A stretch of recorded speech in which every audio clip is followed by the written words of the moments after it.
I'd like to welcome everyone to the Here to Stay Community Study Session number 1. My name is Sophia Pagalatis. I'm with the Planning and Development Department, and I'm going to share my screen, and then we'll get started.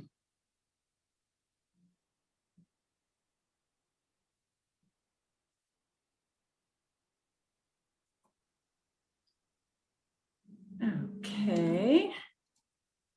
Can you all see that? Let's see. All righty. Just letting a few more people get settled. I see people still trickling in. All right. Well, let us begin with some logistics from Maricela. Perfect. Hello, everyone. My name is Maricela Martinez, and I'm a planner in the Long Range Planning Division, and I will be your Zoom host tonight. So any technical difficulties you may have, you can go ahead and shoot me a quick message, and I'll try to help you out as best as I can. I did want to let everyone know that translation services are available this evening, and we encourage all participants to join a language channel so that everyone is able to listen to and communicate with all other participants. And so once I go ahead and activate that feature, you'll go ahead and select the interpretation globe that will appear at the bottom of your screen, and then you will choose your preferred language. Tonight, the options that will appear on the bottom of your screen will be English, Spanish, Hmong, and Punjabi. And if we could please have our Spanish interpreter unmute themselves and give those same instructions. Muy buenas tardes a todos y bienvenido a esta sesión de estudio número 1 de Aquí para Quedarse. Esta junta está siendo interpretada simultáneamente en español y también en 3 otros idiomas, tal como inglés, Hmong y Punjabi. Para poder acceder a la interpretación, cuando esta función se ha aprendido, entonces seleccionará el icono de un mundo que aparece abajo de su pantalla, seleccionará español y poner en modo silencio audio original.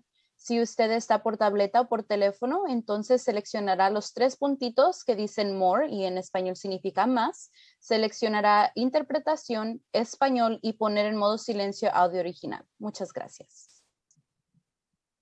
Thank you. And now if we could please have our Hmong interpreter unmute themselves and provide those same instructions. 要从天上写在到那多空路东西谈了，大家别看了的，别要去要红菜路那头呢，别菜个内幕讲一红菜路，好呢，别莫路往去路内，路红天路开，都晓得，有那啥到路红，每年都来多路得去学家，没晒好路个啥到这个有好路菜这个要到路东西谈了，我讲。 Thank you. And now if we could please have our Punjabi interpreter unmute themselves and provide those same instructions. ਸਤਿ ਸ਼੍ਰੀ ਅਕਾਲ ਜੀ ਸਵਾਗਤ ਹੈ ਤੁਹਾਡਾ ਅੱਜ ਦੀ meeting ਵਿੱਚ ਅਸੀਂ Zoom ਲਈ interpretation feature ਆਨ ਕਰਾਂਗੇ ਅੱਜ ਦੀ ਮੀਟਿੰਗ ਇੰਟਰਪ੍ਰੀਟ ਹੋਵੇਗੀ ਇੰਗਲਿਸ਼ ਸਪੈਨਿਸ਼ Hmong ਅਤੇ ਪੰਜਾਬੀ ਭਾਸ਼ਾਵਾਂ ਵਿੱਚ ਜੇਕਰ ਤੁਸੀਂ ਕੰਪਿਊਟਰ ਤੇ ਹੋ ਤਾਂ ਤੁਹਾਨੂੰ ਸਕਰੀਨ ਦੇ ਨੀਚੇ ਗਲੋਬ ਦਾ ਸਾਈਨ ਦਿਖੇਗਾ ਜੇਕਰ ਤੁਸੀਂ ਆਪਣੇ ਫੋਨ ਤੇ ਹੋ ਤਾਂ ਤੁਹਾਨੂੰ ਸਕਰੀਨ ਦੇ ਨੀਚੇ ਸੱਜੇ ਹੱਥ ਤੇ 3 ਨਿਸ਼ਾਨ ਦਿਖਾਈ ਦੇਣਗੇ ਇਹਨਾਂ ਤੇ ਕਲਿੱਕ ਕਰੋ ਅਤੇ ਜਿਹੜੀ ਭਾਸ਼ਾ ਤੁਸੀਂ ਬੋਲਦੇ ਹੋ ਉਸ ਨੂੰ ਸਿਲੈਕਟ ਕਰੋ ਜੇਕਰ ਕਿਸੇ ਵੀ ਕਾਰਨ ਕਰਕੇ ਓਰੀਜਨਲ ਸਪੀਕਰ ਦੀ ਆਵਾਜ਼ ਉਸ ਇੰਟਰਪ੍ਰੀਟਰ ਤੋਂ ਜ਼ਿਆਦਾ ਹੈ ਜਿਸ ਨੂੰ ਤੁਸੀਂ ਸੁਣ ਰਹੇ ਹੋ ਤਾਂ ਤੁਸੀਂ ਕਿਸੇ ਵੀ ਵਕਤ ਓਰੀਜਨਲ ਆਡੀਓ ਨੂੰ ਮਿਊਟ ਕਰ ਸਕਦੇ ਹੋ ਸ਼ੁਕਰੀਆ ਜੀ Thank you. And so I'll go ahead and start those interpretation channels now.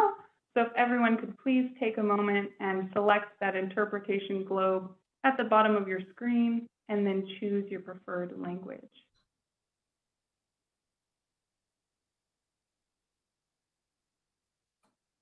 Perfect. All righty. Hopefully everyone's been able to join a language channel. I also wanted to let everybody know that tonight's meeting is being recorded and publicly broadcasted, and that this recording will be posted to the Transform Fresno website, as well as the City of Fresno Housing Element website. Participation in this meeting will be considered consent to be recorded, And so everyone knows, this meeting is currently being broadcasted to the CMAC government channel and to the City of Fresno's Facebook page and YouTube channel. And just a couple more items for those of us who are using Zoom for the very first time. During the public comment period, you'll go ahead and use the raise hand button if you're joining us using the desktop client or the Zoom app. Otherwise, if you're dialing in tonight, you'll go ahead and press *9. And I do want to go ahead and remind everyone that this is a meeting format instead of a webinar, so we are able to see you on camera. However, since it is a pretty large group, we've made it so that you need to raise your virtual hand in order to request to be unmuted to provide your comments, ask your questions. And with that, I will go ahead and hand it back to Sophia to remind us what tonight's meeting topic is. And thank you so much, Maricela, for that. I have to give a shout out to Maricela. We are trying this. Normally, we would do a meeting like this as a webinar, but we wanted to try to make it more familiar, a little more fluid. We're trying a lot of technical things, breakout sessions, so I ask for your patience, and we will do the best that we can. Tonight, is the first of 4 community study sessions, and it is going to focus on increasing community ownership. We will have 3 more that fall on Thursdays in July and August, so we hope to see you again. Also, I wanted to introduce our staff, kind of introduce us all to each other in a general way. Planning staff is here tonight and will facilitate breakout sessions. And facilitators, if you would please raise your hands just so people can see you. And also there are some members of the Anti-Displacement Task Force here tonight. If you give us all a wave, that would be great too. Thank you. Hello. All right. Next, we want to know a little bit more about you. Drew. All right. Welcome, everyone. We're going to launch a poll. It's going to be to figure out who's here tonight. So what best describes you? I'm going to launch that poll and read off the options. So, do you consider yourself a resident, a member of a public agency, or a member of a nonprofit agency, a community advocate, a developer, a business owner, a landlord, a tenant, or other? We're going to leave that up for a bit. Make sure everybody can respond. I see a lot of the answers trickling in right now, so we're going to give it about a minute. As Sophia mentioned, most of the facilitators for this evening are members of the public agency, but we will not be voting. So just to let you know. All right, I'm going to give it about 10 more seconds and we'll end the poll. I hope everybody's having a good evening. I don't know if anybody wants to make a guess of what the largest sector is.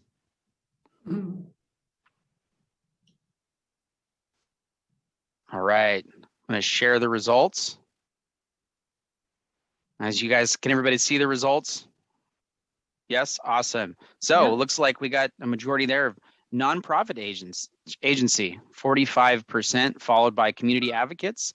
We also have developers, landlords, some residents, some public agency representatives, and other as well. Thank you, everybody, for attending tonight. Yes, thank you so much for that. And we'll get to know each other a bit more in our breakout groups. We can do proper introductions there. Tonight's agenda, we are going to do a bit of background. We are going to look at how we got here. We want to make sure that everyone knows how to comment on the Here to Stay report. We'll go over some questions, and then our main policy topic tonight will be increasing community ownership. We'll get a presentation from me on that, but then you'll discuss it further in your breakout sessions, and then we'll report back to the group. And I'm seeing, Maricela, I see a poll on a screen here. Is everyone seeing the poll, or can they clearly see my slide? See your slides. We Okay, can that's clearly good. see your slides. You'll just have to hit the X button for that to Yeah. disappear. That's fine. That is fine. I can do that. Hold on just one moment while I do that. Okay, I'm good. All righty. And how about some ground rules? All right. Drew. Yes. Well, thank everybody for attending. So in order to make sure that we have a good quality conversation tonight, we've some ground rules listed here. We want to make sure that everybody's heard and that together we have a good opportunity for all to listen and hear. So in order to do that, we need to make sure we respect the meeting and each other. Part of the way we can do that is we have to listen. So everyone should be encouraged to participate and no one can dominate. The facilitators can help with some of that. And we should also make sure we're taking turns talking. The common phrase you'll hear is take one step forward and one step back. In order to do that, we should stay on topic throughout our discussions, and we should seek unity, not separation. Part of the way, and one of the best ways to do that is we can disagree with each other, but we should make sure we're not being disagreeable. So at the end of the night, we all feel like we've heard each other and we've had a good conversation with each other. Thanks so much, Drew. So the purpose of this meeting is to increase understanding of the policy ideas in the Here to Stay report. It's to identify the need for more information and to remind you all about how to comment on the report. So, background, how did we get here and where are we going?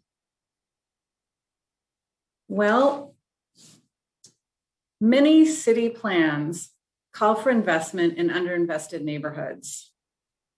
And we have learned that this can cause displacement of existing residents by pricing them out of the neighborhood, which is what we don't want.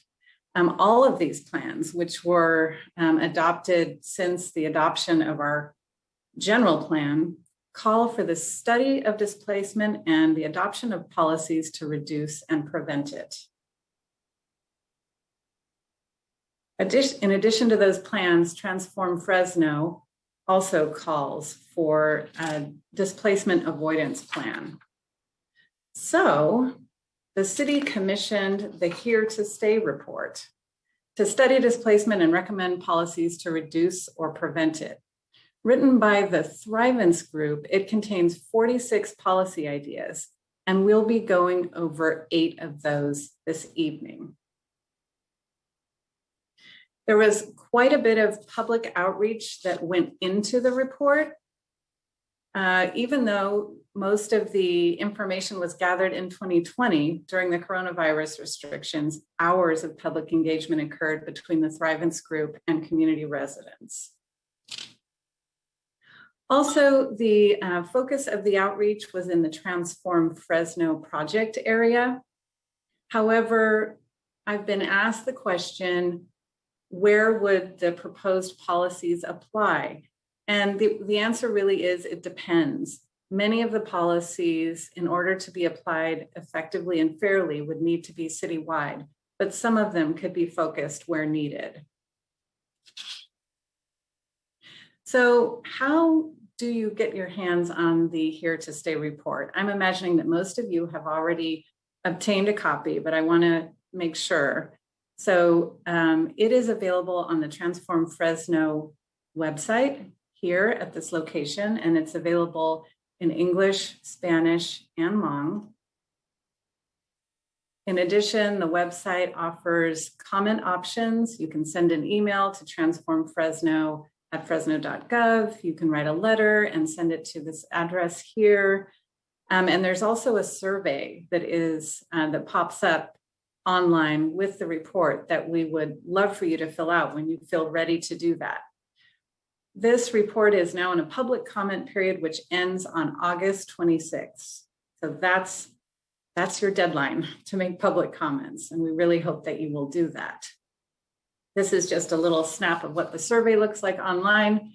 If you prefer hard copies of the report or surveys, they are available at these locations.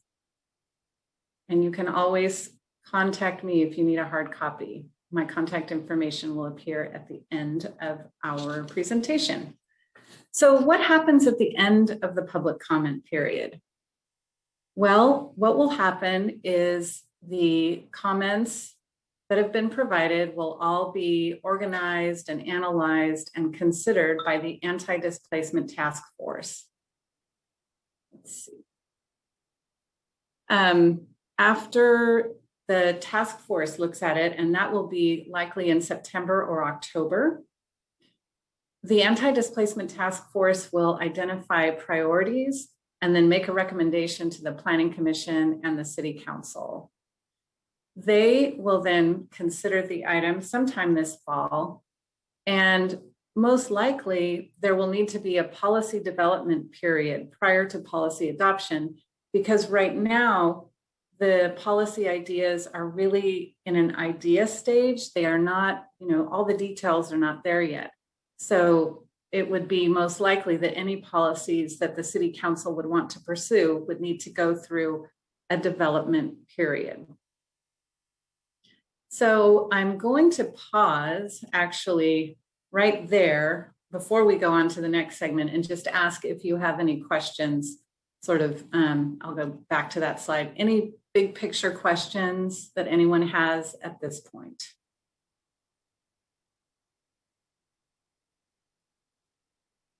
Maricela, do we see any hands? I'm not seeing any hands up, and there are no questions or comments in the chat at this time. Patience has her hand up. Yeah, Patience does. Hi, Patience. There we go. That does not appear on my screen. Drew, could you go ahead and enable Patience to unmute themselves? Absolutely.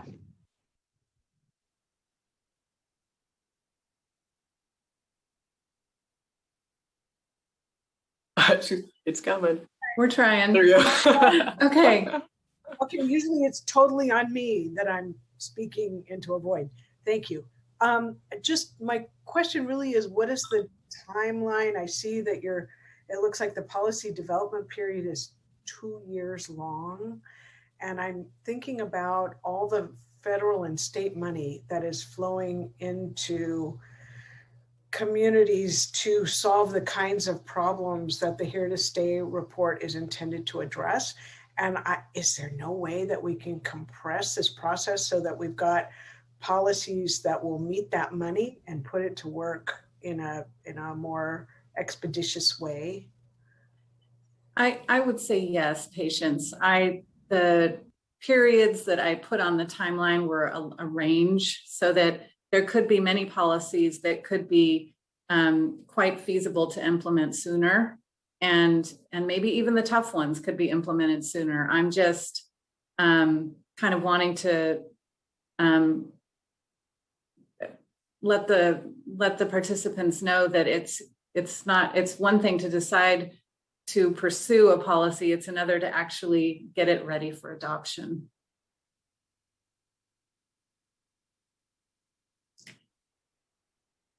Okay, any other questions? Not at the moment. Okay, moving on.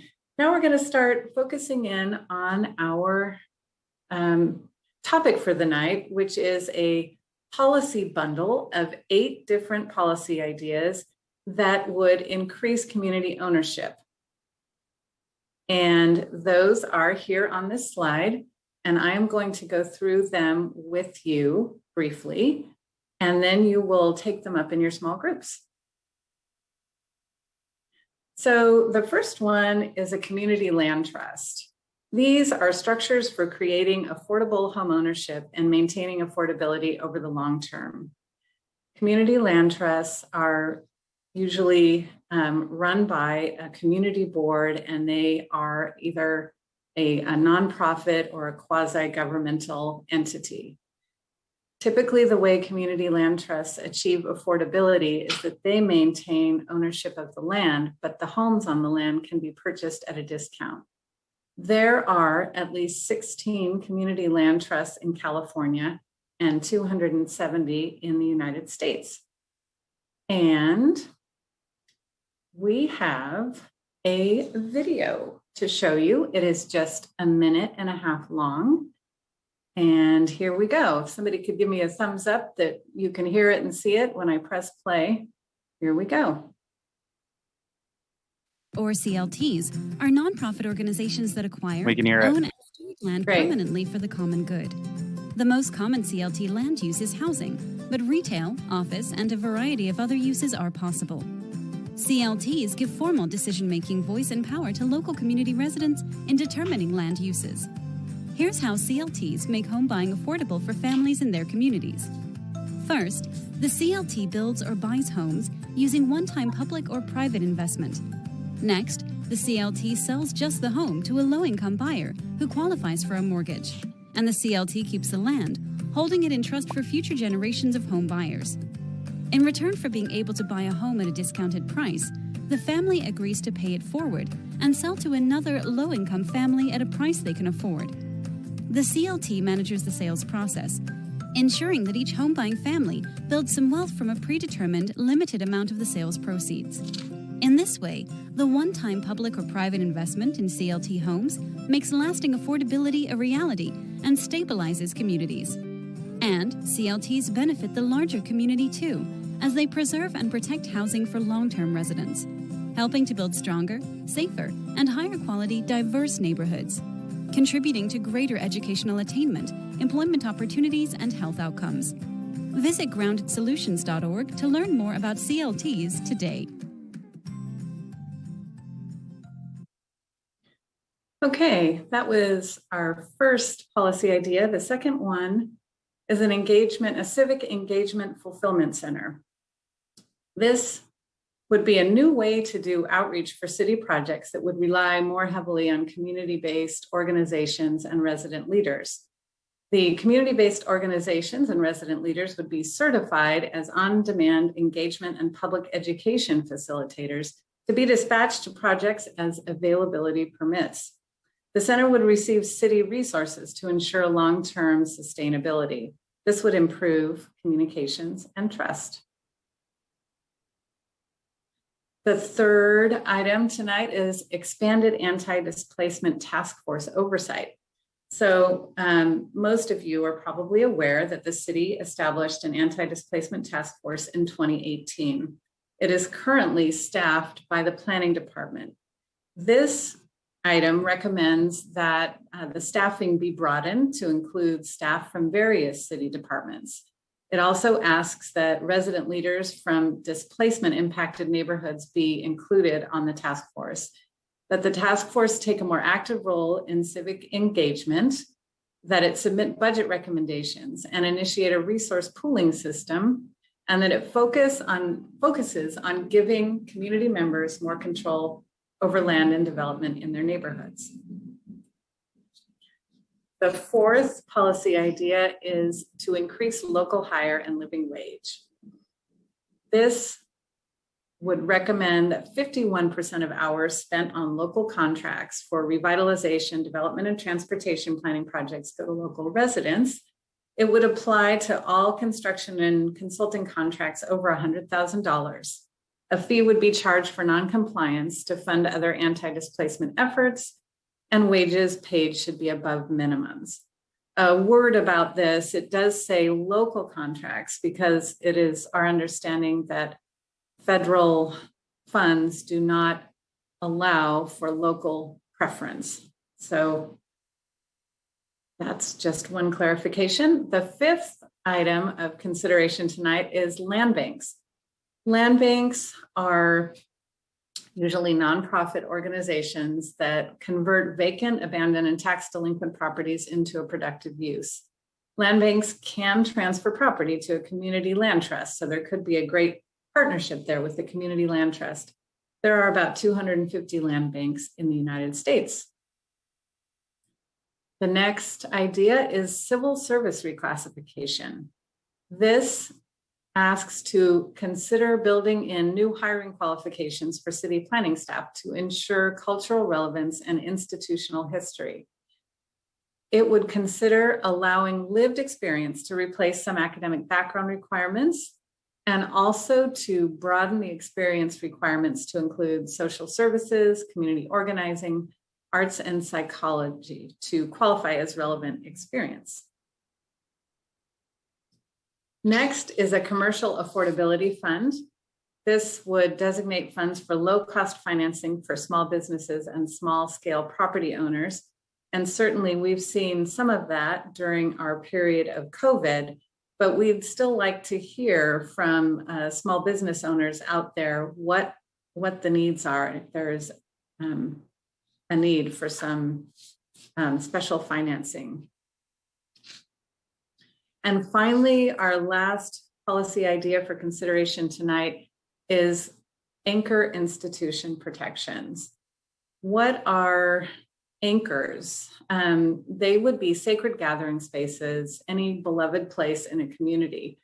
They might be markets, art centers, museums, activity centers, and even some retail.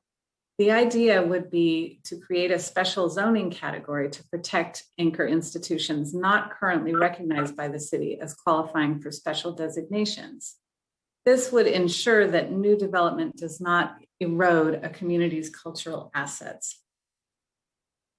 So those again are the 8 policy ideas that are part of increasing community ownership that are up for discussion tonight. And we're going to go into breakout sessions. And what are the goals of our breakout sessions? They are really to learn. I mean, these sessions were called community study sessions because they're really about learning more about these policies, talking about them with one another. No decisions are going to be made tonight. This is just idea exchange and making sure that we understand. So the goal is to increase understanding of the policy ideas, to listen and learn from each other, to identify where more information is needed. You notice that these policies are at a really high level. So, if there are questions, let us know and we'll try to get the answers for you. We want to hear ideas related to the policies. And just a reminder that our facilitators, their role is to keep the conversation going and to balance it. They are not subject matter experts. And we're going to be encouraging any people that are participating in our groups that have experience in some of these areas to please share. So these are the sessions that you will be working with in the breakout sessions, and your facilitator will walk you through these.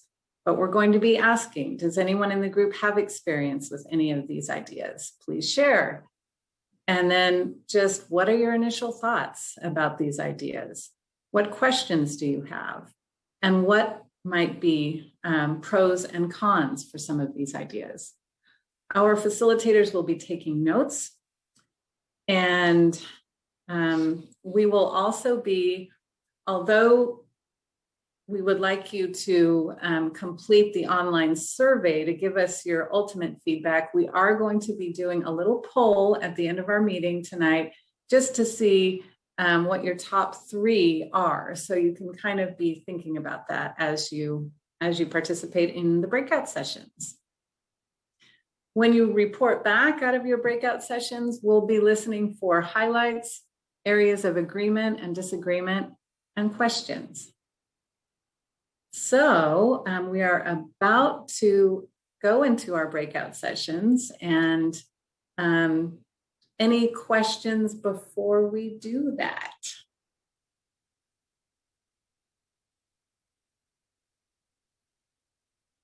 All righty, and Drew, you're going to have to let me know if anyone has their hand raised. I don't see any digital hands raised. All righty. Is there anyone waving? No waves. It's a wave-free zone right now. All righty. In that case, I'm going to go ahead and share the link to the website that we'll be using. Oh, I do believe there is one hand up now. Oh, Michael N. Lewis. Hi, Michael N. Hi, Michael N. Do you have a question for us, Michael N? Yeah, I did. I couldn't get myself to unmute though. I was just having fun with that. Okay, so in looking at or listening to, I just got off the freeway. I was driving, so listening to some of the plans. Is there a possibility to do a hybrid of a couple of them, or one or two? Oh, I would say absolutely yes. I think that these are sort of starting point ideas, and I think they would need to be customized for Fresno. So yes. Okay, definitely. Okay, I'm good now. Thank you. Yes, thanks.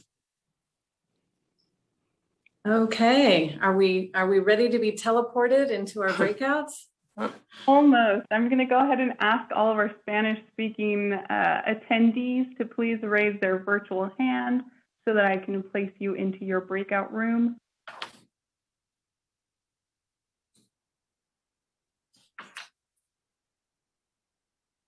You able to see Estella? Yes. One moment. Alrighty. Estella, Clara, one moment. And you will be assigned to breakout room A.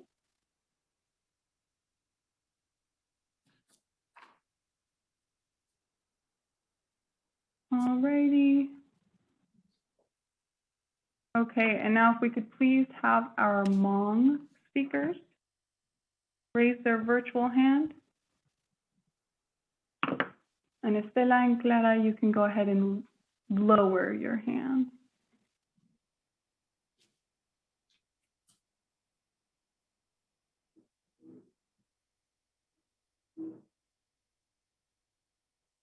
Alrighty.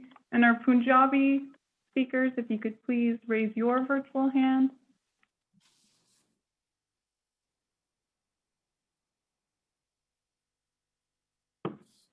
Alrighty, seeing none. Alrighty, and Drew, I'm going to go ahead and assign a couple of folks and move some folks around. So how about you tell us about some of your tips to stay cool? Yeah, definitely. It's been hot, huh, folks? So you could crank your AC all the way down, but then your pocketbook doesn't like you. So what I do recommend is try to spend 1 to 2 hours a day outside. Go outside maybe in the early part of the day, and you acclimate your body, and then slowly but surely you're a little bit more used to the heat. Spending maybe start off with 20 minutes and then go to 30 minutes, and then eventually the 100, 102 feels more like 90 degrees. I don't have any recommendations for anybody on this call for anything over 105.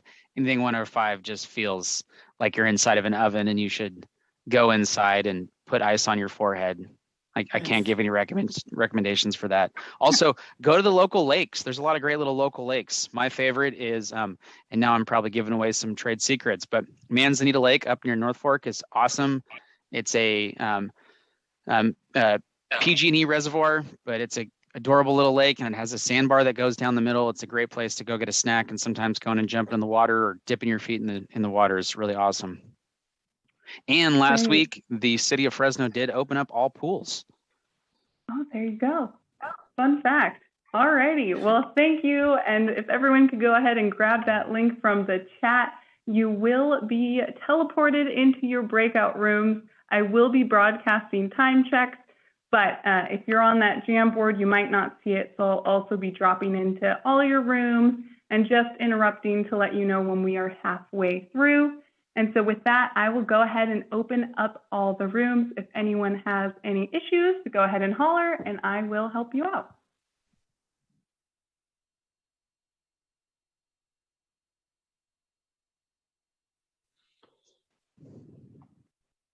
Hello, everyone.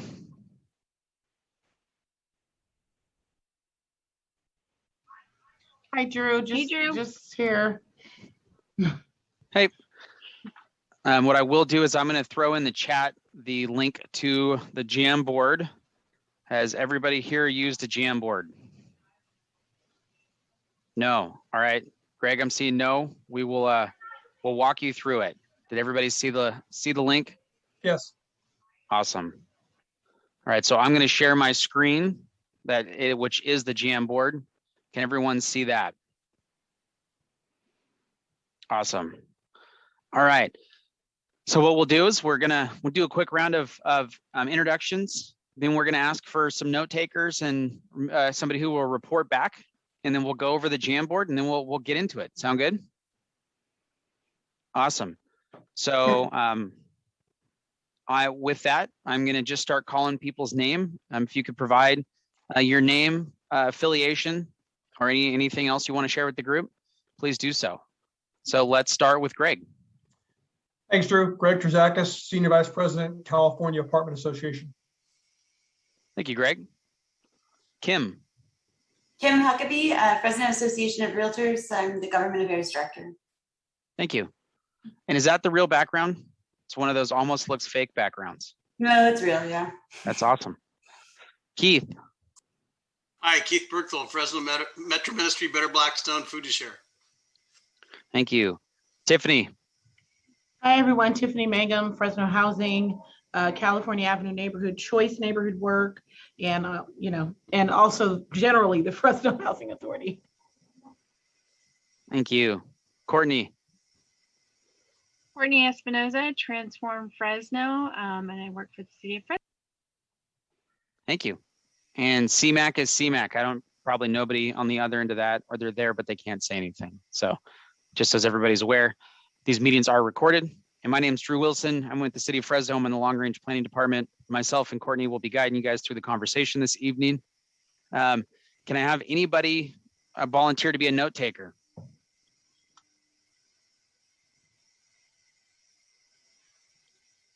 Should we we'll do the assign game, the teacher game? Take notes. Awesome, thank you, Courtney.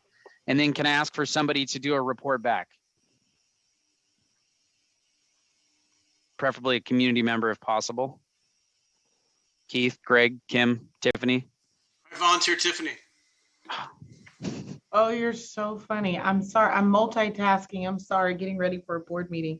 Do you mind if I just contribute and listen in? My apologies. Yeah. You know, Keith, in my house, we have two boys and they try to volunteer each other for who's going to brush their teeth first. Ooh. And if you volunteer the other person, that means you have to go first. So we're going to play the home rules. It means you have to be our reporter. Okay. Oh, man. Yep. All right. Well, last time I'm going to the Wilson household. All right. So I'm going to go over quickly the Jamboard, just so if you guys have the link, you guys can get in there and start moving around now if you want, just so everybody's aware. In order for us to make comments tonight, you just click on a sticky note. Something like this will come up. You can write your notes, put your note here. You can just write it here. Press save. You can pick any color you want, and then it gets put on the board. So when we get to the board we're going to, we can use that. So you add it to the sticky note. We are going to be on board A, I believe. Breakout room A, this is us. So we'll be here. If everybody wants to go to breakout room A, you can click on the top and you can see other rooms there. We'll be adding our notes.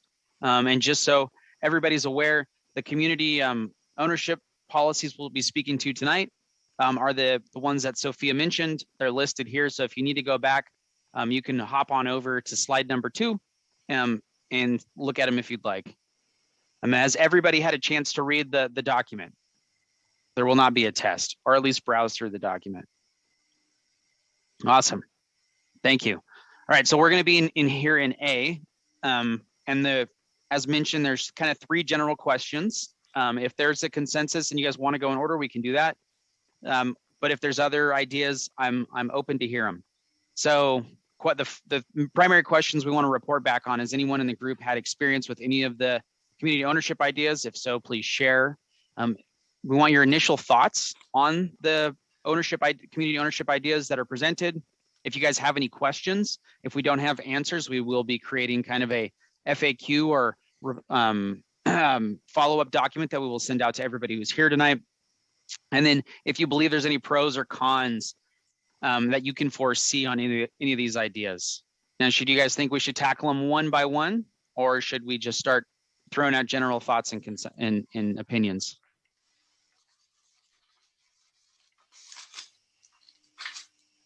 Let's just toss them out. All right, here we go. So let's start with number 1. Anybody have any experience with a here to stay community land trust or a land trust? Sorry, Drew. None? No. All right. Nor really does our organization. I checked around. So Okay. throughout the state, we have not really interacted with community land trusts. All right. I know it's something newer. So Keith, Kim, Tiffany. Experience. No, sorry. All right. Well, that answers that question. So let's go over to thoughts then. What are your guys' thoughts on the Here to Stay Community Land Trust? Is it okay? There's always got to be the guy who gets the arrows and then the guy who gets the land. I'll be the guy who gets the arrows. Okay. So as I understand this would be something that would be done. It would be community-based, but it would also be volitional. In other words, there would be some entity that would purchase a tract of land somewhere, which they would then develop. No. Well, so that is a possibility, but I think the intention of this is to purchase land and houses existing in those neighborhoods. Okay, all right. But again, for me, the thing is volitional. So this is not a taking. This is not an eminent domain. This is going to someone and saying, we would like to purchase your property at a market rate for the trust. Correct. And the intention of this would be it's a community or CBO owned, which would not have the jurisdiction or authority to do any form of taking or eminent domain. Right.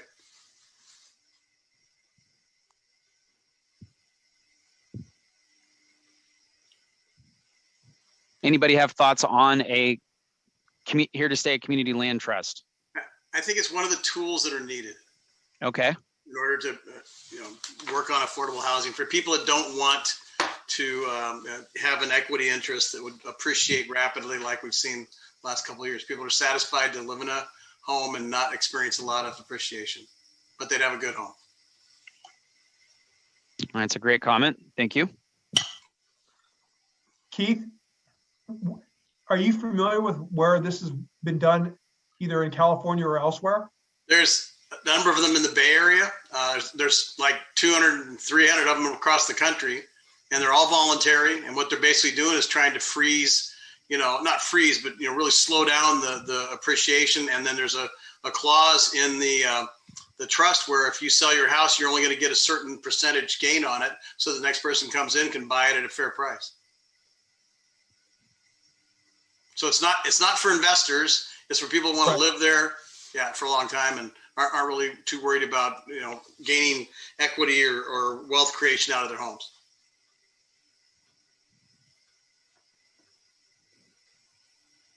Anybody have any? Oh, go ahead, Kim.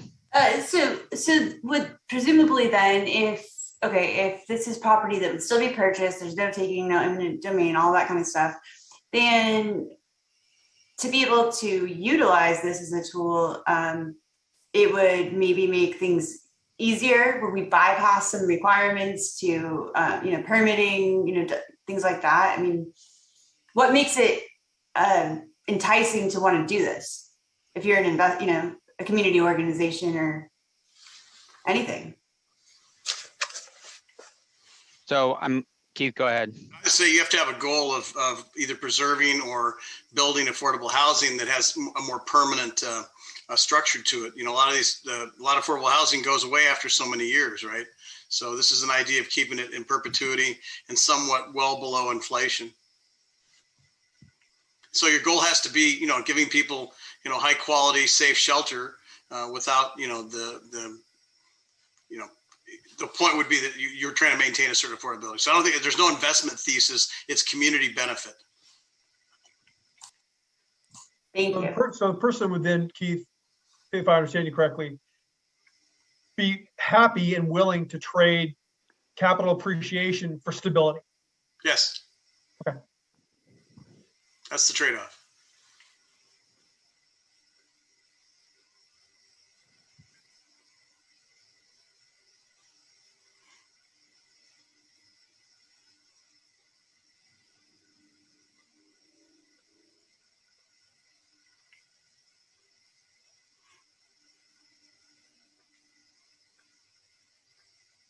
Drew, you're on mute. Oh, sorry. Did you guys hear me asking about the pros and cons?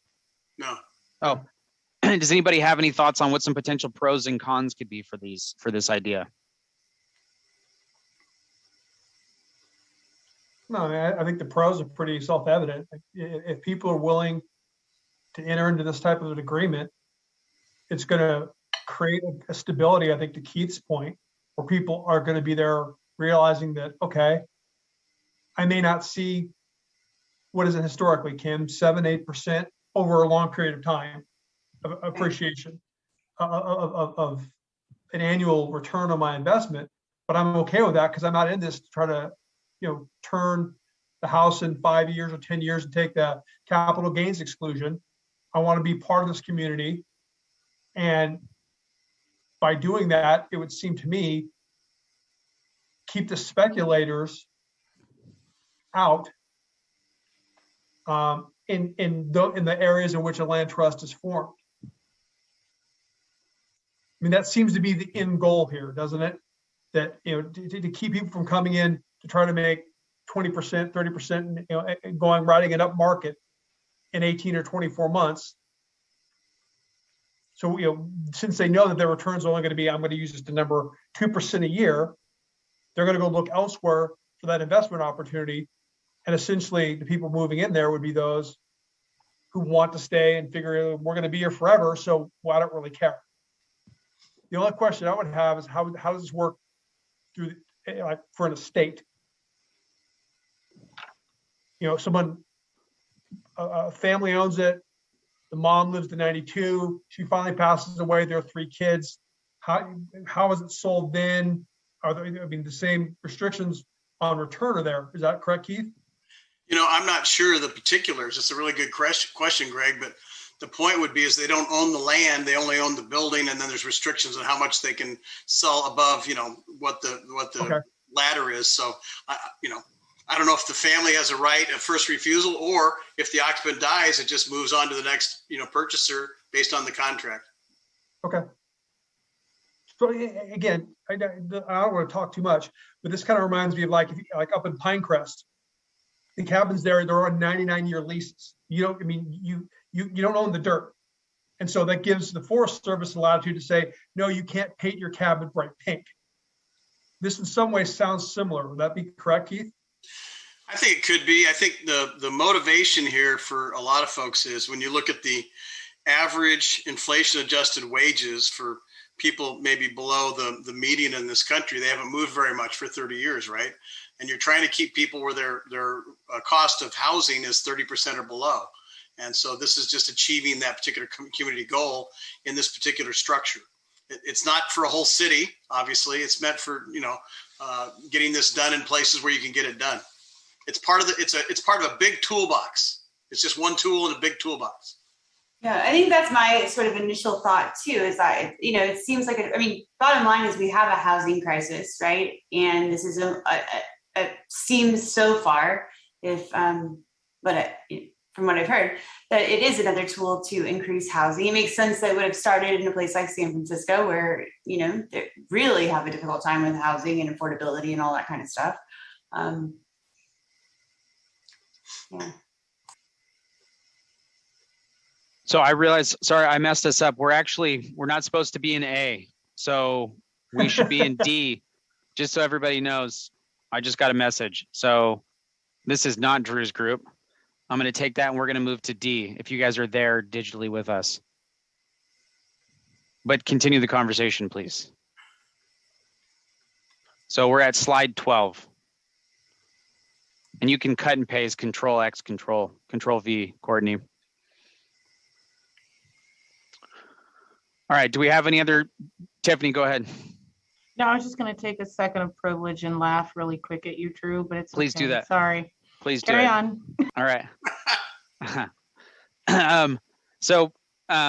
If we have in respect to time, I want to make sure we can talk about all these in detail. So I say let's move forward, and if there's ones that seem to kind of percolate their way to the top and we want to go into some more detail, we should do that. But I am hearing that some more description on how it would work and the function of it is something that Greg wishes to know, and maybe everybody else on the call, correct? So the administration of it, the function of and the roles and responsibility of the actual land trust. All right, so we're going to go to the next one, Civic Engagement Fulfillment Center. So this is just as a point of reference, this is where community-based organizations and resident leaders would be tapped into for the outreach of ongoing community efforts, something where a fund could be established, and then there'd be some form of certification done, and then on-demand engagement and public educators, facilitators could be tapped into. So what is, does anybody in the group had experience with this?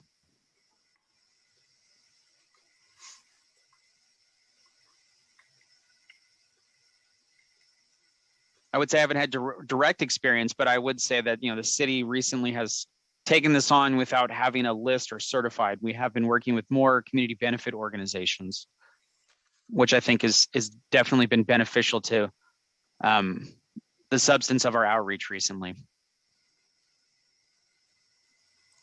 So just a random thought question. So like as part of this, I'm going to wait because I'm sort of curious, like what the end game is, what the end goal is.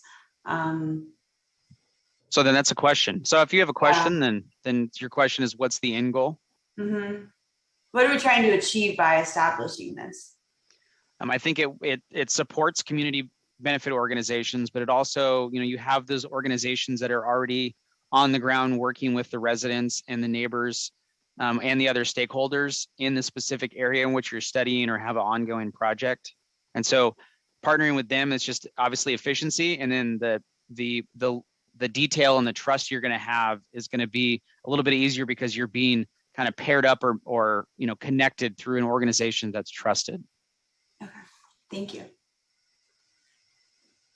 And so I can say from experience, being somebody who works for a city, I've gone into community meetings, and oftentimes I've tried to find somebody who works for a community organization to invite me to come speak, because it's offering that that level of trust to the residents or the stakeholders that I'm being invited by somebody they already trust.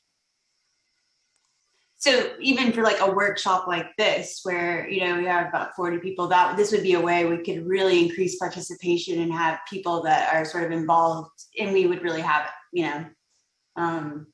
those different areas represented and have the experts and that kind of thing. Yeah, makes sense.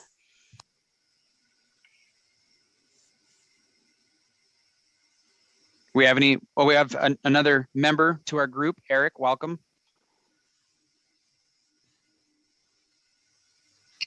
Hey everyone. Eric Payne is a member of the Anti-Displacement Task Force, just so everybody's aware. Thank you for joining us. Do we have any other questions or thoughts on pros and cons for a civic engagement fulfillment center?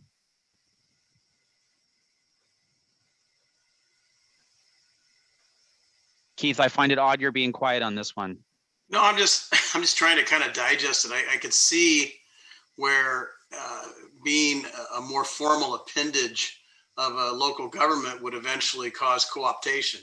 So there's something to be said for there being independent civic infrastructure to draw from, and not necessarily on a consulting basis with the city.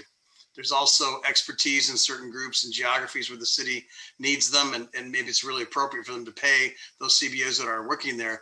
I'm not really sure in the long run whether the fulfillment center gets you the trust you're looking for.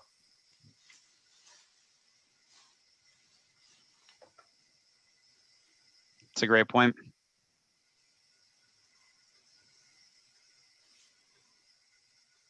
All right, if we have no other thoughts, then you guys want to move on to the next one?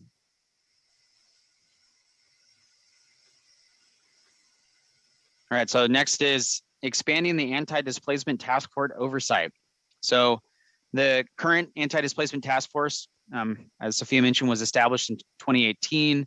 It's an advisory body. The members are appointed by the mayor and council members, and it's staffed by the Planning Commission. The idea would be, can we enhance the task force staffing to include staff members from various other departments?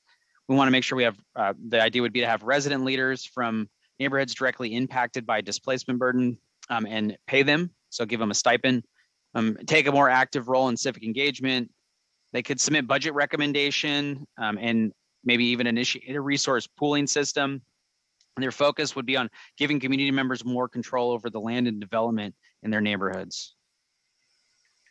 I'm just going to jump right in here. Has there been any consideration to, maybe adding some folks from, the real estate industry, the BIA? I mean, all those kinds of things. It sort of seems like if you're going to expand it, and I mean, even having this conversation, luckily, Greg looped me in.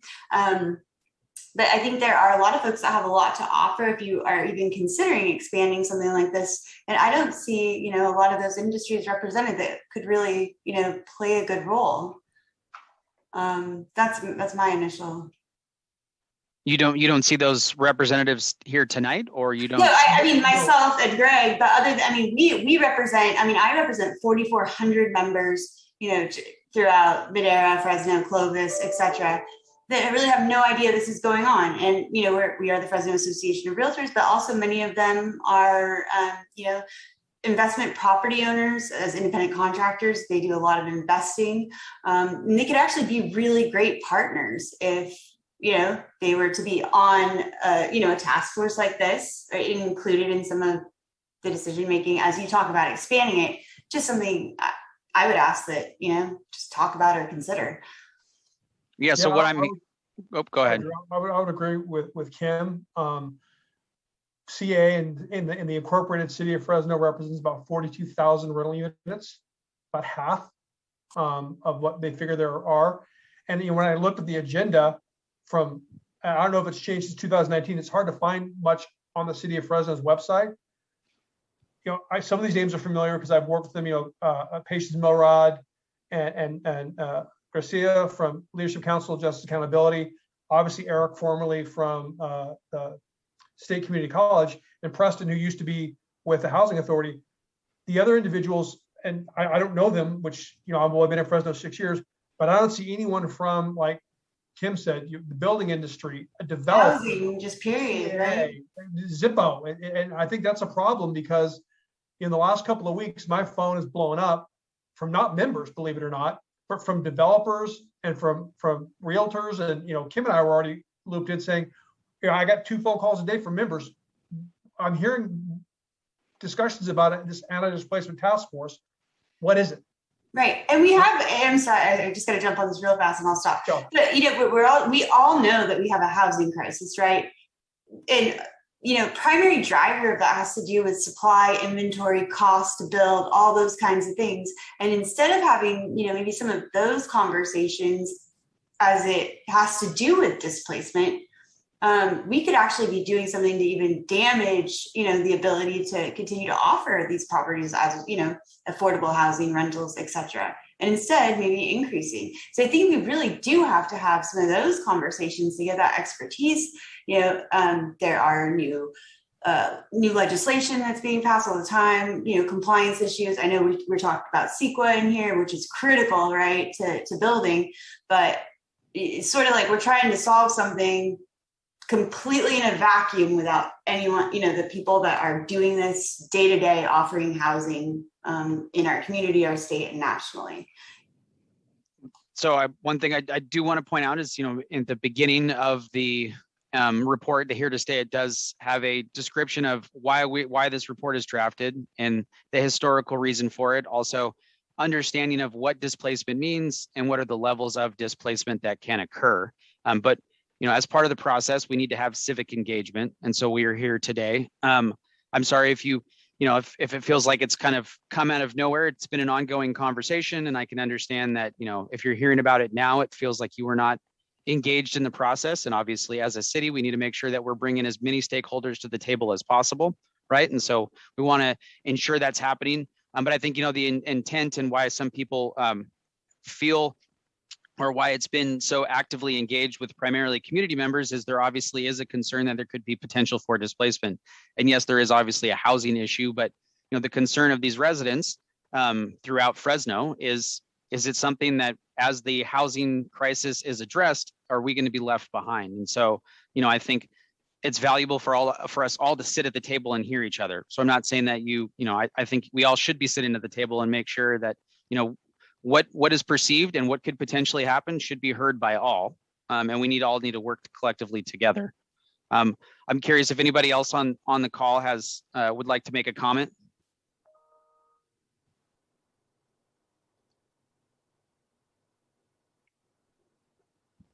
Tiffany, Eric, Keith. Otherwise, I'm going to go to directed questions. And what I'm hearing from you in terms of cons, Kim and Greg, is representation from the building community on the anti-displacement task force oversight, right? Well, I think we did have developer representation, but I think Sal Gonzalez resigned maybe like a month or so ago.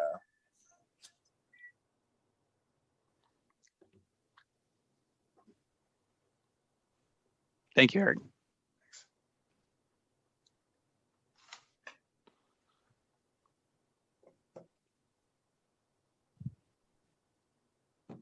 So Kim, I also kind of heard in there a potential pro of collaboration, working together, right? And so by having a broad group of stakeholders at the table, that there could be more collaboration, right? Throughout Absolutely. the group. Yeah, I think that, there are, these things are just sort of happening in a vacuum. This is designed, like you said, with the intent to do one thing. And I think my members and colleagues are out there dealing with and trying to solve, a different thing, but they impact each other. They go hand in hand, and we can't do one without the other. So yes, I think that more collaboration would definitely be important, for sure.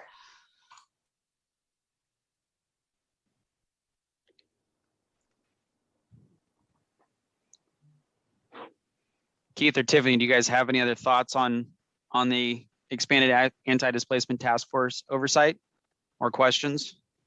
Well, I just say I think it does need to have multi-sector representation, much like I think the General Plan Implementation Review Committee did. I think you get really, really good balance in terms of what's going on, and you get well informed about both the upside and the downside. So.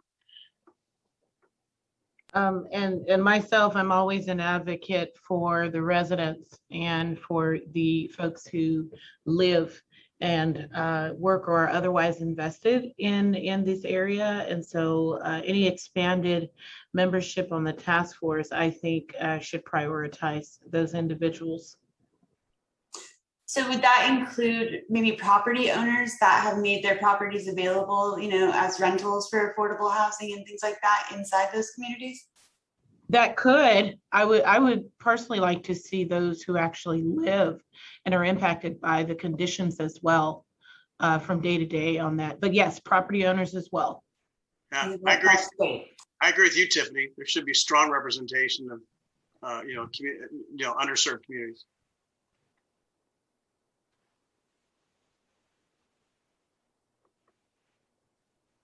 And Kim, to your point and to Tiffany's point, right, is the residents are obviously, there's a sense of fear at times that there could be displacement, right? And it sounds like from your perspective, there's a sense of, limiting some potential economic opportunities for everybody, right? And so that shared fear should obviously, getting people to the table to have a conversation is key. And I think Tiffany's absolutely right. Having a representative there from the residents to say, this is what we deal with on a daily basis, and this is what we hear, and these are our fears, is really good, especially if you're going to go in and have any economic interest in an area.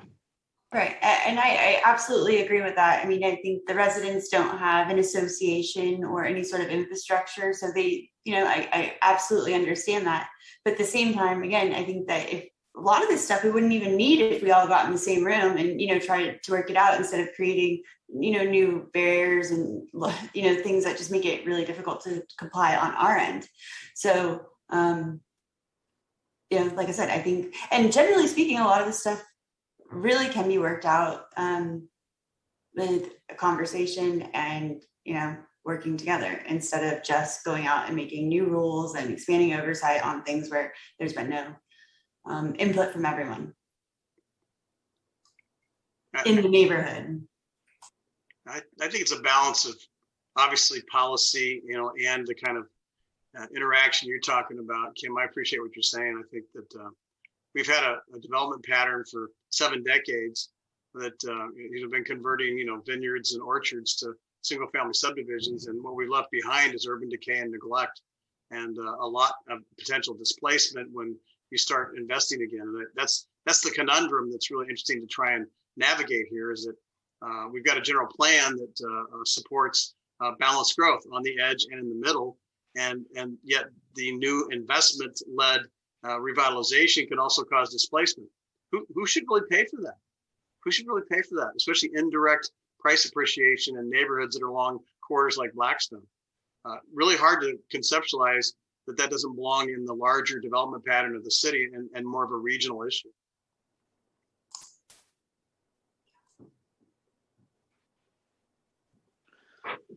All right, so I'm going to go on to the next one. So next one is increased local hire and living wage minimum on local contracts. Drew, I'm going to quickly interject. We are halfway through the breakout sessions. It took me a little while to get through all of our breakout rooms, so we're just a little past that halfway point. So I'll be returning to the main session now, but if anyone needs anything, go ahead and holler. Thank you. Oh. All right. So I appreciate that. So we're actually doing pretty good then. We're just past halfway. We're almost at the halfway. Do we have an opinion on increased local hire and living wage minimum on local contracts? Has anybody in the group had experience?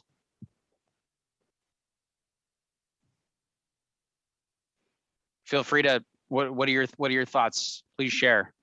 Well, in a former life, when I was chief of staff to a county supervisor up in Northern California, so in San Joaquin County, from a city or county contract perspective, local hire made a lot of sense, particularly because Stockton, not unlike Fresno, has a lot of concentrated poverty. It's very interesting, the dichotomy between the California that is within 30 miles of the coastline and California that isn't. And, having grown up in Stockton and spent most of my life in the Valley, I can definitely see that this area has been neglected historically because the economic opportunities have come within 30 miles of the coastline. So the idea of saying, look, we need to get some of our people that haven't been working, absolutely.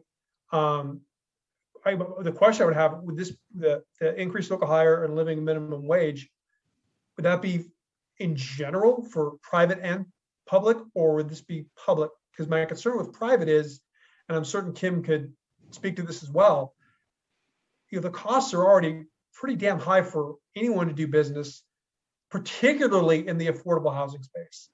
I talked to a lot of our developers that are members, and they're having a real hard time, particularly now with labor costs and lumber costs going up, making things pencil. So my only concern would be that this not have an unintended consequence of driving prices up to a point where affordable housing is no longer affordable. If I recall correctly, this goes back a couple of years. The Fresno City Council discussed this, and it was something, I want to say, an affordable unit to build was in excess of $300,000. That was mentioned because I remember Steve Brandow had a few snarky comments on that cost. So, I mean, my concern would be the more expensive we make things, the less likely they are to be built. Yeah, I would just add, my experience is somewhat similar. I was chief of staff for a county supervisor down in Kern. I share all of, Greg's concerns. I think, the number one thing that we don't want to do is add on cost. And everything that Greg said is absolutely true. And you're seeing it right now in our current market. So, a place that has traditionally been more affordable than the rest of the state is starting to catch up. And those costs just continue to add on with increases of, all the things that he just said, time, to get through processes and everything else. So I think it looks fine all for it if it's public, but, there's a whole nother conversation to be had if it's, expanding into private.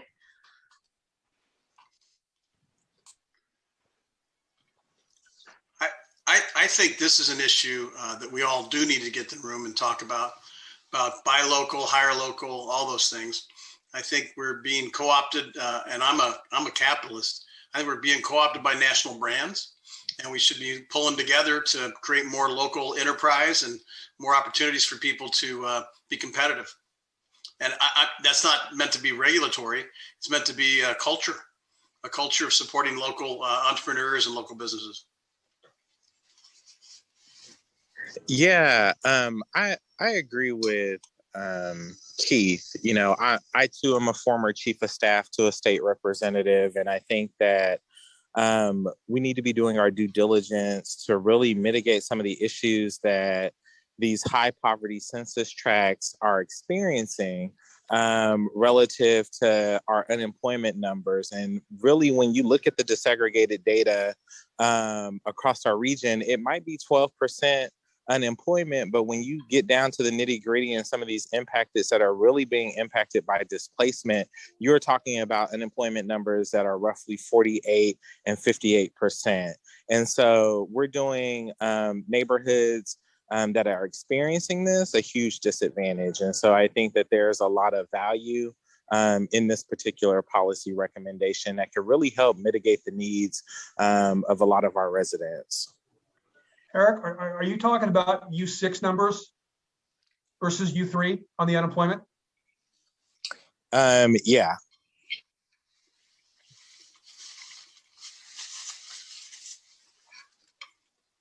I'm sorry, did anyone have clarification on it, you know, if this is public or public-private? Sorry. So my read on the report is it's for both public and private contractors as well as city agencies, is what the report says. Okay, thank you. So I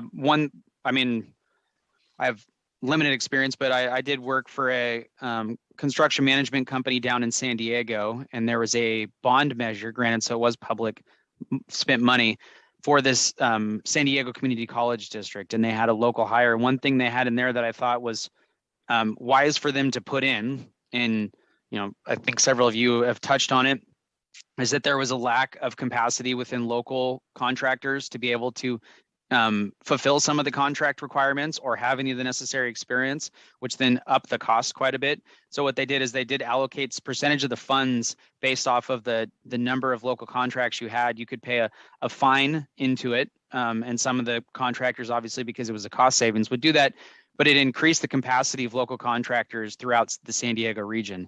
So like in Fresno, we see a lot of the trades workers, they work in San Diego, or they work in San Francisco or Sacramento. They're not spending a lot of time here. And in San Diego, they would go up because it was a different job classification or pay scale in LA. And so people would live in San Diego. And so you could see some of the capacity as that bond measure went on for the local contractors, which then obviously reduced the contract size for some of the bids that they put in, which made everybody more competitive. So I do think there is a value there. But again, that was on a bond measure. That wasn't private dollars. And Drew, I think my concern is relative to mandating a minimum wage is how does that put us competitively with surrounding jurisdictions? Madera County, South Madera County with Riverstone and Tim Jones and all they're doing up there, they're exploding. I mean, they're building as fast as they can right now. And my concern would be, would developers say to themselves, well, I could pay, I'm just going to use a number here, $25 an hour for a carpenter in Madera, or I could pay $40 an hour in Fresno. The acquisition costs are probably less in Madera. The regulations probably less. So as a result, I'm less likely to build where we need building. And to Keith's point earlier, when he talked about infill development, the time I've been in Fresno, and this goes back to Mayor Swearingen's administration, I know that's something that's important to the city to keep its core alive. And again, the slippery slope we walk is, how is that done without displacement and without gentrification in a way that is economically harmful? But my concern would be, if other jurisdictions nearby don't have the same rules, doesn't that give them a competitive advantage? Yeah, I do think you're already, not on this particular subject, but even really just looking at what's going on in Madera. My husband is president of a manufacturing company that was at one time, just a few years ago here in Fresno, and because of other types of things is now in Madera. And so, I mean, really, if it's a hop, skip, and a jump, I mean, that's something also to consider if you're going to force it, at least if there was some sort of incentive or something else to make it pencil, that would make a little more sense. Again, I'm facilitating the conversation. So Greg, I don't know if it would be if the difference would be $25 to $40. I don't. Yeah. I use those numbers arbitrarily, and there may be, to Kim's point, sources of funding at the state or federal level to augment. So it would be kind of a pass through, so to speak.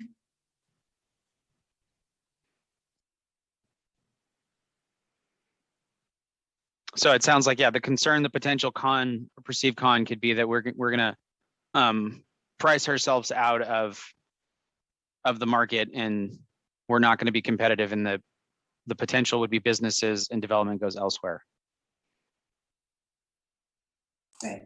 And I think too, right? I mean, the goal is not to make it hard on the people, especially these smaller contractors that, they're providing jobs. You don't want to make it more difficult to provide jobs, so if there's some sort of incentive or a way that it can all pencil out, I mean, I think, that could be a little bit more palatable, but yeah. All right. Do we have any other thoughts on this? Questions?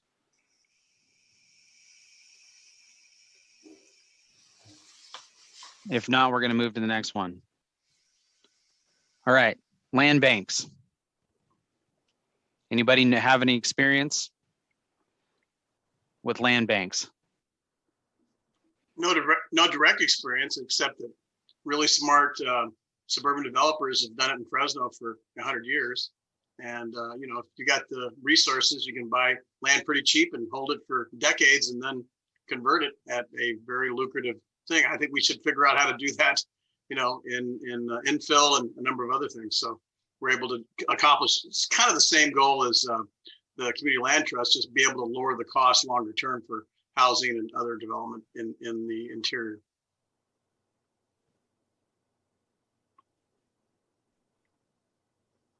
I like the comparison, Keith. Why not? Any other thoughts?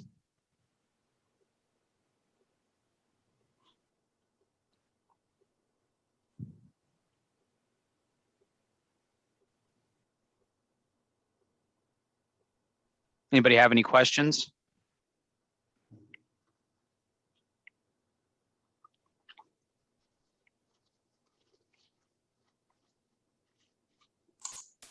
I think I would like to learn more about how it's been done and how it's working, I guess, in other communities to really get into the devil's always in the details, right? But my initial thought is what Keith said. It's another tool in the toolbox that can help us, maybe deal with some infill projects. Like he said, we can, provide some additional housing, whether it be, for rental, home ownership, whatever it is, we need it. And so I see that as a plus.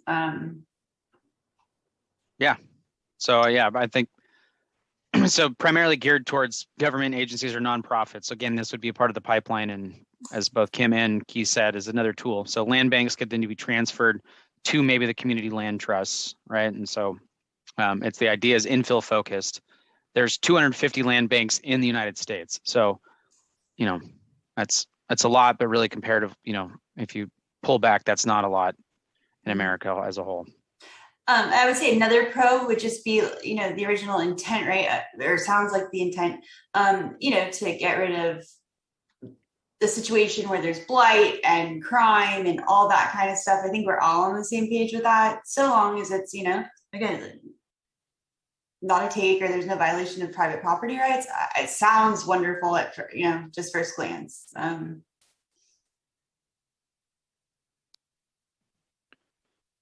Greg, Tiffany, Eric, any other thoughts? The only thing I'll say, hi, Sophia, kind of about this whole process that we're talking about, which I think is good. I'm glad we're having this conversation, is this kind of boils down to everyone wants to go to heaven, but no one wants to die.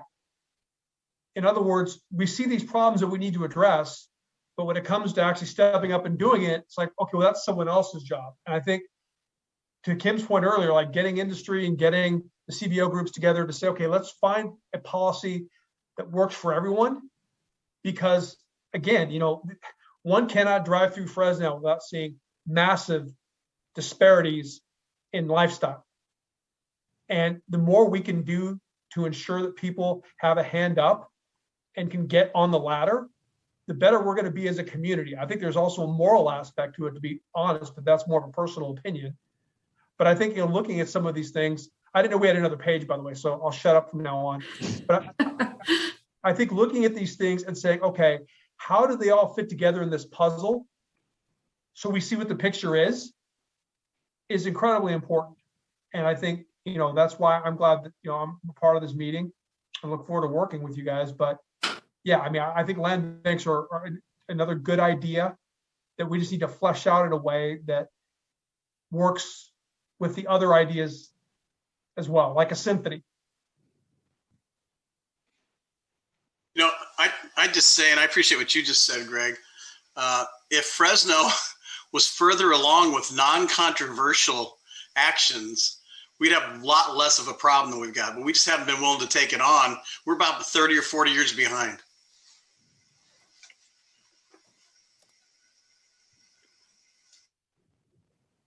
Yeah, I mean, I agree, Keith. And I know one person in the crowd now will appreciate the fact that, you know, Plato said that, you know, the three things for a good conversation are intelligence, candor, and goodwill.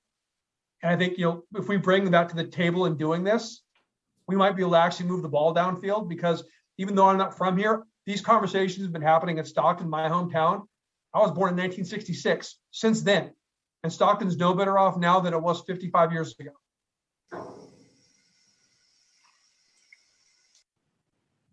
I'm gonna do a quick time check. We have about 8-9 minutes, and we have 3 more to go. So it sounds like just a general overall comment I hear from you, Greg, is how do all these work together? And that's another question. All right. So civil service reclassification. Any thoughts? Any experience with this? Any questions?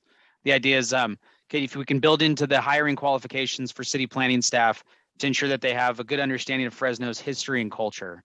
And so, you know, for a lot of the classifications, there's required degrees, requirements, and could be potentially replace that with lived experience in Fresno or other related industries, social services, community organizing.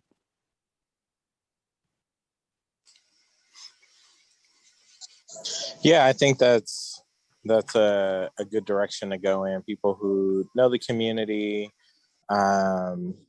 have a deep understanding of the lived experience of those from the community, I think is extremely valuable, especially if the Civil Service Commission is willing to, you know, take it on and do a reclassification study.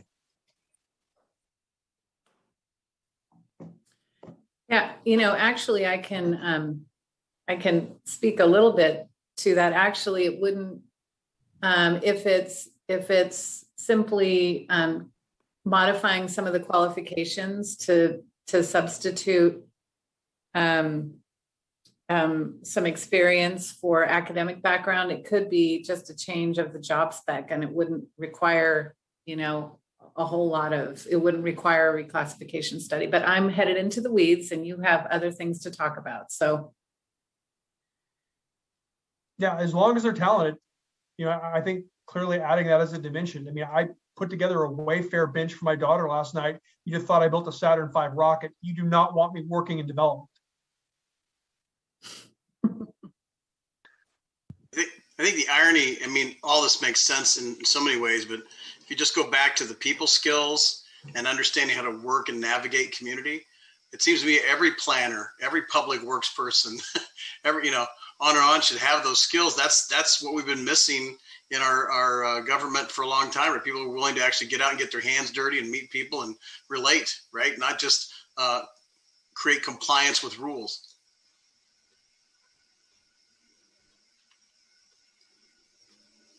Yeah, I'd say I agree. I think fax planners and workers should ride the fax bus, and public works employees should ride their bikes to work sometimes, and public utilities has no choice but to use the utilities. All right. If there's any other thoughts or opinions, we're going to move on to commercial affordability fund. The idea is that we would designate funds for some low-cost financing for small businesses and small-scale property owners.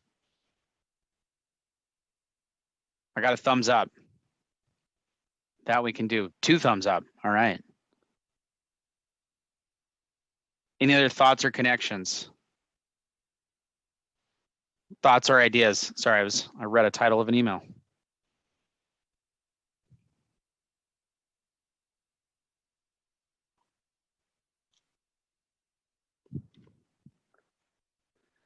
All right, so we're going to get kicked out in a minute. So how about for anchor institution protections? Keith likes it. He's got a thumbs up there. Any other thoughts? I do want to give us about 30 seconds to quickly go over the report back. This is, creating a specialized zoning category to protect anchor institutions. Just depends on how it's implemented. I mean, that's obvious to say, but I lived in Santa Barbara and they had the historical trust, which people call the hysterical trust, because they thought everything was something inviolate. So as long as it's common sense, yeah, absolutely. I would echo that sentiment again, just details, implementation, I think is important. Yeah, I would agree with Kim and Greg. Just a deeper understanding of the anchor institution protections.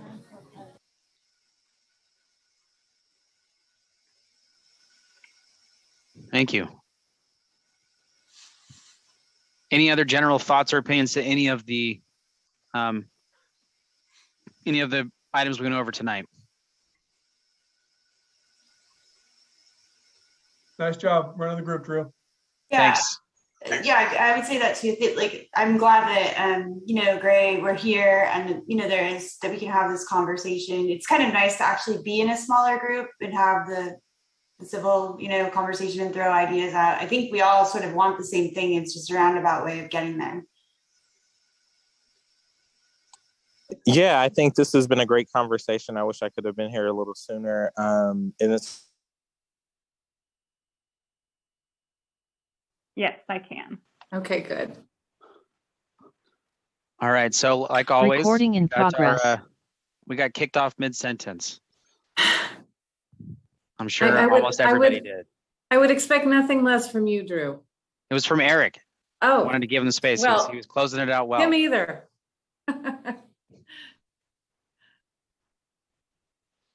So who's on? Is this just internal only right now? This is everybody. This is everybody. Okay. Where you're getting back into the main meeting. We've got 30 minutes to go where we're going to do report backs from each of the breakout sessions. So I'd like for Stephen to report back from our Group A session. Okay.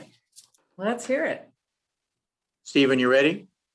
Yes. So, Sophia, do you want me to go through everything that we went through, or do you want to go question or policy by policy, or how are we going to do this? Just highlights. You just want highlights. Yeah. And just give some highlights, Stephen. So okay. And I will interject, everyone should rejoin their interpretation channel. Thank you for that, Emilia. And again, you'll go ahead and do that by selecting the interpretation globe at the bottom of your screen and then selecting your preferred language. Right. And I would say these report backs, since we have 6 groups to report back, just probably 2 to 3 minutes each. So. Okay. Yeah, no, I can definitely summarize this. So one of the common themes we had in our groups was there is definitely a desire for there to be a greater community involvement for the residents surrounding any project can be more involved and have their voices heard. There was also a common theme of the necessity and desire for affordable housing and how current policies now are really creating an issue for residents. So they would be interested in things like the community land trust, to help low income people be able to afford a place to live, and they wouldn't have a fear of being evicted. Let's see, let me go to my next page really quick. Sorry about that. They were also interested in like the land banks because they, like I said, they do want to have that community involvement and have a say in what would go into their community. And of course, that'd be kind of done through the Civic Fulfillment Center. And then we did kind of run low on time, but with the Policy 7, commercial affordability, we have a lot of people who own small businesses. It's their livelihood. They're able to employ residents around them. And they feel like with how things are now, they're getting kicked out of their businesses. They don't have anywhere to go, and their livelihoods really being destroyed. So they would like to see commercial affordability be available to those small businesses. Okay, thank you. That's great. How about Group B? Was that Michelle? Let's see. I think we were C. Oh, okay. Let's see. Absolutely. Group. No, I believe Lachey. group is B. B is us, Team B. Okay.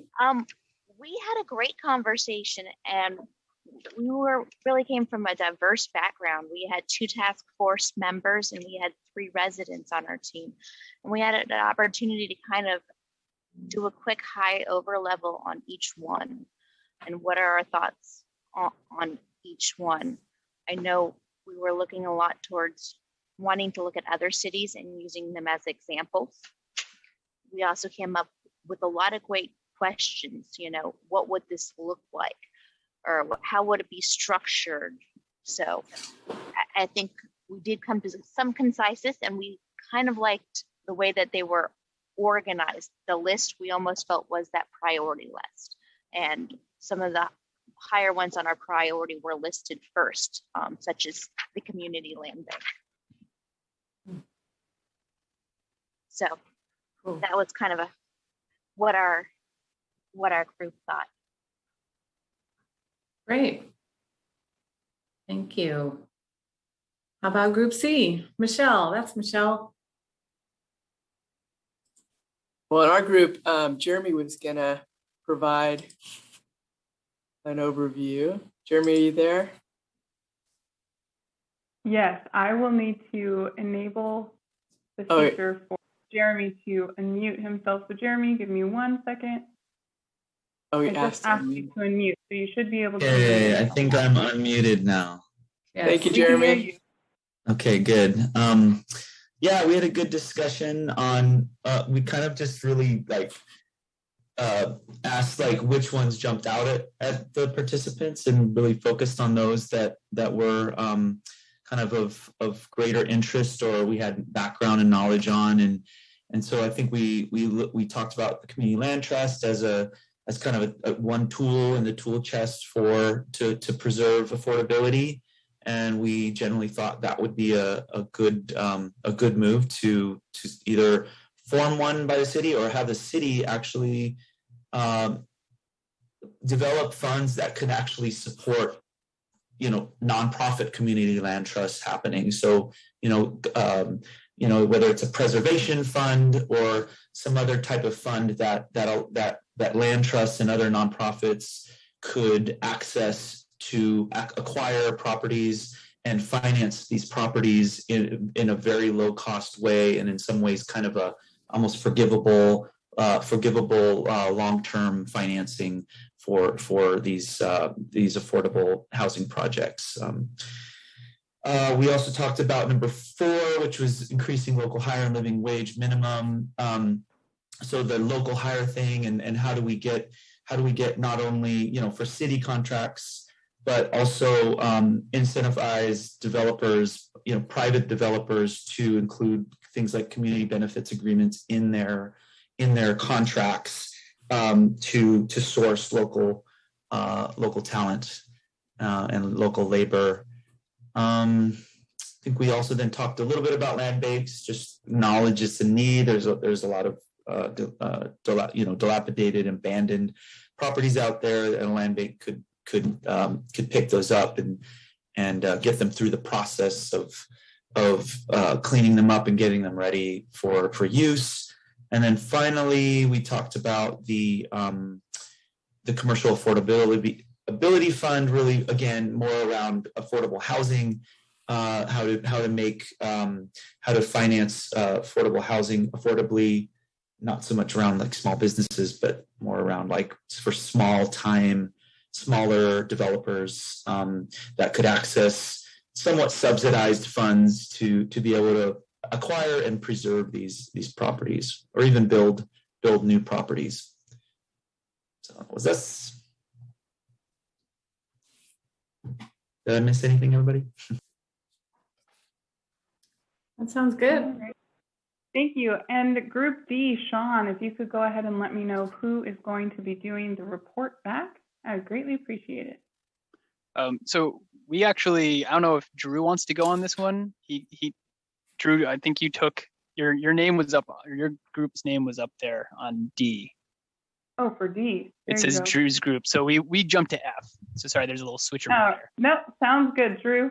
I apologize. And now more members of my group can make fun of me because I was in the wrong group to start off as A, and then I went to D. So I got it all wrong. Keith, I believe you are going to give us a recap, correct? We got to get him to unmute. Oh. Are we good? Yes. Okay, thanks. So not to be redundant, but also to frame up, we had a real good group. We had representation from the nonprofit sector, affordable housing sector, real estate professionals, California Apartment Association. I think it was really balanced. And I think a lot of unanimity about these are meaningful problems. We need to figure out a way to solve them. I think one of the issues is how, and that's where probably some back and forth and a lot of conversations are required.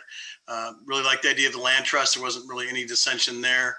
I think that to bring up something that I think would be really important is, and was brought up by our group, was what the representation in the anti-displacement task force, just exactly who should be involved in that, in addition to absolutely residents and community members who are experiencing, the downside of gentrification and displacement and some of those issues, but also some of our business people who can speak to maybe some of the consequences of those kinds of things. I think that was kind of brought up. Then with regard to local hire and living wage, I think everyone was for it, but also wondering how to stay competitive in the region and make sure we're not pushing development out to another county or other parts of our county by not being competitive. But I think there's a strong desire to buy local and hire local. And I think that most of the comments everybody else made were kind of consistent. And so I'll just stop right there in the interest of time. Thank you. Thank you. Yeah, go ahead, Maricela. I was going to say, is Group E still good, Casey? If you could let me know who's going to be our report back. Yeah, I'm going to be our report back for Group E. And we had Adriana, Andy, and Jacob and Barbara join us in Group E. So thanks again to Group E members. And actually, our conversation had some of the same points that Keith just shared. So there was a lot of conversation around the Civic Engagement Fulfillment Center and thinking of how that could be used to not only expand community outreach, but to do so in a way that incorporates capacity building to not inadvertently spread some of those community organizations too thin in the process. And so what would that support look like, capacity building look like? Could it be grants or something like that? There was also a discussion around to keep in mind what the impacts of some of the policies could be in terms of local development. For instance, with number 4, the local hire, there are developers that are actually already doing this and paying higher than normal wages. And so there was encouragement on and a question of, what the consultation process was for developers for the report. And then there was also related to development, a discussion of what kind of incentives there could be for different models. We also talked about the anchor institution protections and if that would be part of the zoning code and what the timing might be for that. What people, had in mind as this policy was being developed and what sort of funding or other mechanisms could go beyond just that zoning or policy to ensure that the place is protected. And we also just had a lot of open notes and comments about engagement and what how folks will be, residents will know about the Here to Stay platform and what the implementation of resident opinions into the overall process would look like. Yeah, so I'll just pause there and invite group members. If I had missed anything that you could feel free to share it now. And just a reminder, to request to be unmuted, you just have to raise your virtual hand by selecting that button, or if you're dialing in by pressing *9.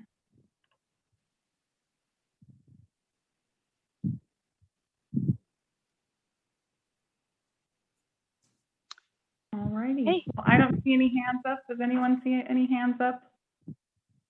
No? Perfect. Alrighty. And now, there we go. Sean, Group F. All right, thank you. Sharon offered to report back, but let's see. Let me go ahead and let's see.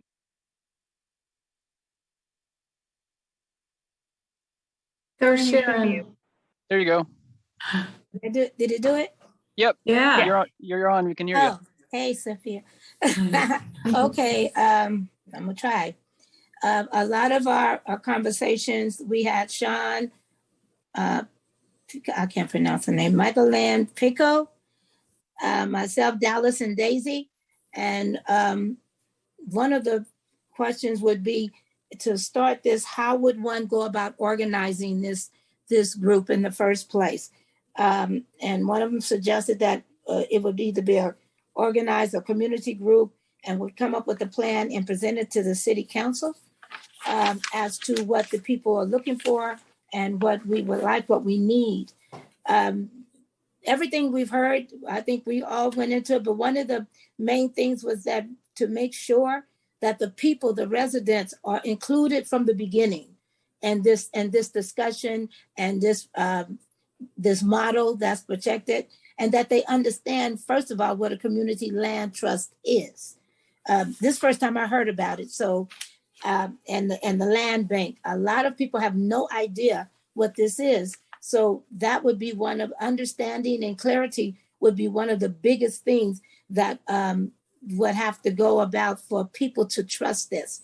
One was talking about forming committees and involving people, giving them incentives to work on committees or to come and be a part of the group.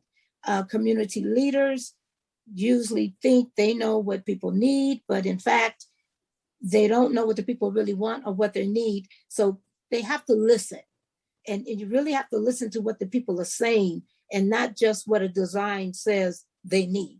One of the brothers lived in Chinatown, and the concern is when the landowners, developers, and the city get together, they forget the tenant, and the people that it's going to affect are left out of conversation. So they have to be from the beginning. What else did I leave out, Sean? I'm looking at my notes, trying to get it. Great. Okay. We definitely want to guard against what I had mentioned that happened in East Palo Alto. When transformation comes and development comes and new opportunities come, it will change the community, and the people that live there will be the ones being victimized instead of being helped. They'll be moved out, rents will go up, they'll be priced out. And that is something that's kind of going on in West Fresno right now. better shouldn't hurt the people that is supposed to be besting.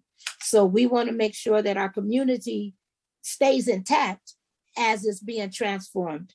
So what else, Sean? Okay, I'll give it to Sean now. No, that's great. No, I think you covered most of it. We had a really good group, a couple residents, long-term residents, or long-time residents, I should say, and a couple of community organizers and activists, as well as a representative from property management. So yeah, we had also a good diverse group. And as you heard from Sharon, we got a lot of ideas and covered a lot of ground. She said it better than I could. Okay. Well, I think that's all of our groups. Is that right, Maricela? That's right. That's all the groups. Okay. Well, wow. Thank you all so much. We will save your notes that were made on the Jamboards, and we have the poll I told you was coming. Just a little temperature check here, Drew. All right, so I'm going to launch the poll there. As you guys can see, it's in front of you. Which policy would be most helpful to your community? So the 8 that we spoke about tonight, the Here to Stay Community Land Trust, the Civic Engagement Fulfillment Center, expanded anti-displacement task force oversight, increased local hire and living wage minimums on local contracts, land banks, civic service reclassifications, commercial affordability fund, or anchor institution protections. Now you get to select up to 3. So if you pick one, keep on picking until you get to 3. And we'll give you guys some time to vote, and then we'll end the poll in about a minute. Does everybody see the poll? There's always that internal conversation or inside of which one goes first. So you don't have to rank them 1, 2, and 3. It's pick the 3.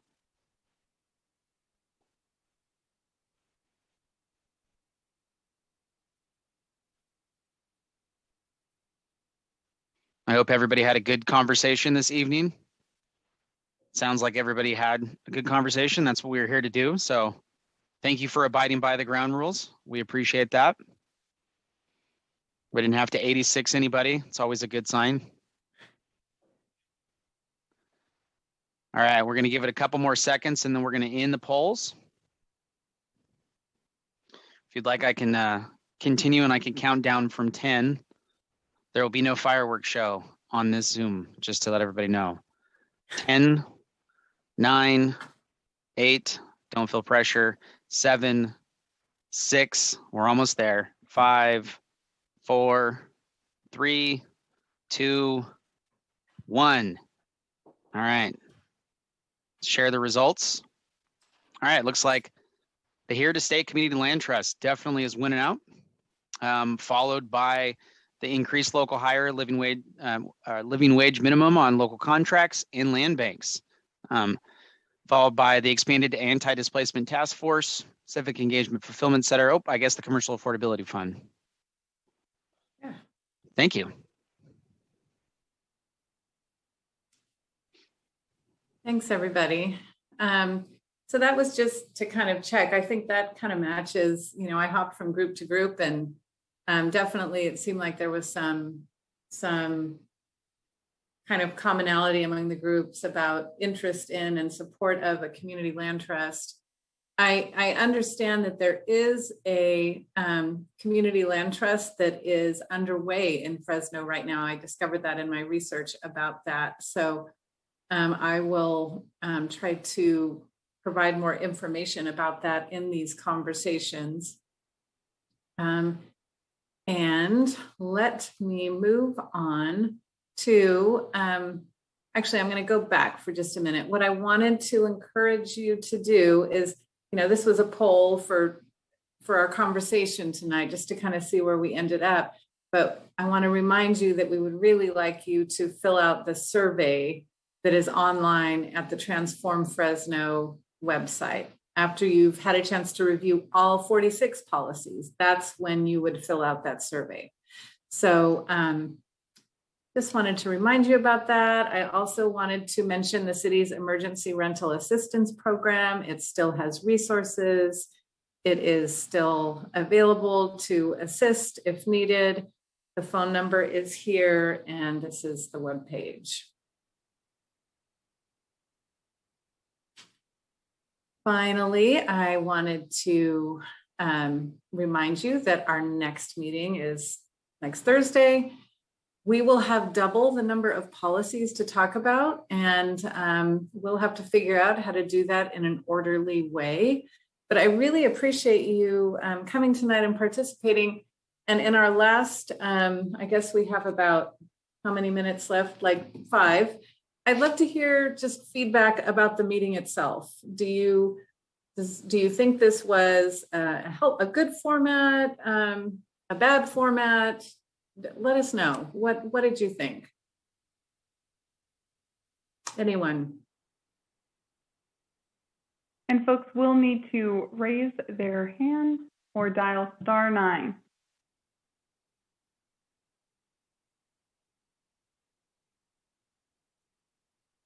I'm going to take silence as everything is perfect. We do have patience. Of course you do.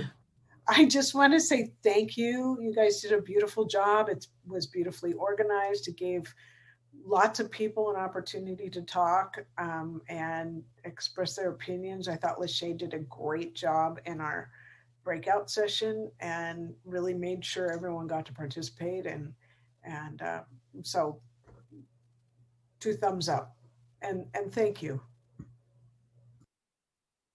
Okay. Thank you for that feedback.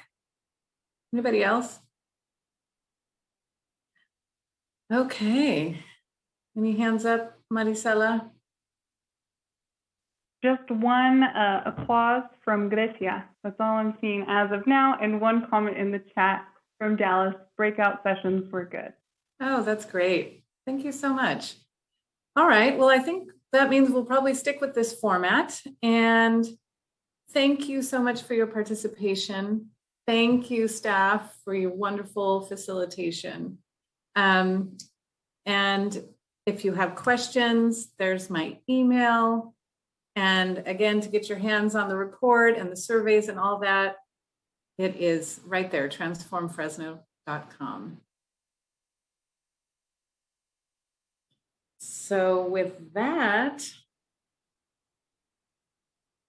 if there are no last minute questions, we're 4 minutes ahead of schedule. Okay, well, I think we can call it a night. Thank you very much. Thank you, everyone. Thank you. Bye, everyone. Take care. Thanks, everyone. Bye.